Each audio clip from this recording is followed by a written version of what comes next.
বহিৰাগত তনু চাহিৰ বিতৰ্কিত মন্তব্যক লৈ উত্তাল ৰাজ্য। শিৱসাগৰ সদৰ আৰক্ষী থানাত বিতৰ্কিত তনু চাহিৰ বিৰুদ্ধে এজাহাৰ। জাগৃত নাৰী সমাজে দাখিল কৰে এজাহাৰ। ক্ষমা নহয়, শংকৰজ্যোতিৰ দৰে হাতত হেণ্ডকাফ লগাই প্ৰেৰণ কৰিব লাগিব জেললৈ। 23 মেৰ দুলীয়াজান বন্ধৰ প্ৰতি পূৰ্ণ সমৰ্থন জাগৃত নাৰী সমাজৰ। দুলীয়াজানলৈ যাব জাগৃত নাৰী সমাজৰ মহিলাসকল। সাম্প্ৰদায়িক মন্তব্য কৰা তনু চাহিক গ্ৰেপ্তাৰ নকৰিলে জংগী আন্দোলনৰ হুংকাৰ জাগৃত নাৰী সমাজৰ।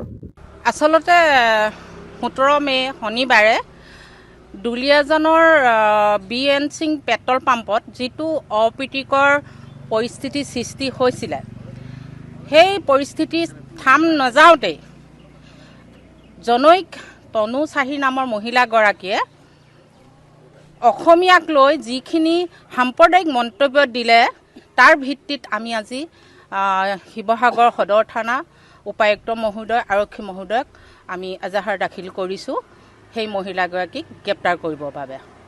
আৰু দ্বিতীয়তে কথা হ'ল, সেই মহিলাগৰাকীয়ে অসমীয়াক লৈ যি সাম্প্ৰদায়িক মন্তব্য দিলে, সেয়া অসমীয়া জাতিৰ কাৰণে কোনো কাৰণতে গ্ৰহণযোগ্য নহয় আৰু এয়া আমি তীব্ৰ ভাষাৰে গৰিহণা দিছোঁ।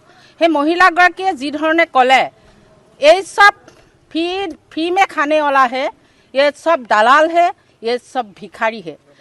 उनको बोल रही हूँ, तनु चाही तुम शिवसागर आ जाओ, तुमको दिखा दूंगी हम लोग आसामीज महिला दिखा दूंगी क्या ये फी खाने वाला क्या चीज़ है, तुमको दिखा दूंगी, आ जाओ हमारे साथ फेस टू फेस कीजिए।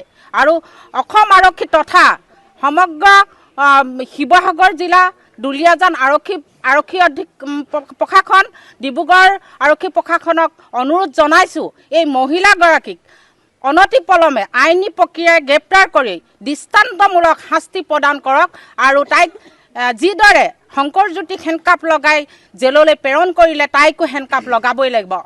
অন্যথা আমি শিৱসাগৰ জাগৃত নাৰী সমাজে ইয়াৰ প্ৰতিবাদ সাব্যস্ত কৰিবলৈ বাধ্য হ'ম। দুলীয়াজান টাইপাৰ প্ৰতি আমাৰ সম্পূৰ্ণ সমৰ্থন আছে। আমি হয়তো দুলীয়াজানলৈ যাবলৈও আমি প্ৰস্তুত হৈ আছোঁ, প্ৰয়োজন সাপেক্ষে আমি যাবলৈ প্ৰস্তুত হৈ আছোঁ।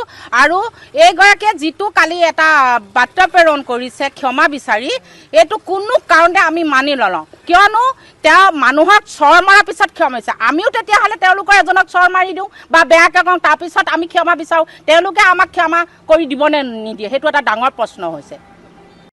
শিৱসাগৰৰ পৰা সৈয়দ মুস্তাকুৰ ৰহমানৰ ৰিপৰ্ট, অসম আদিত্য।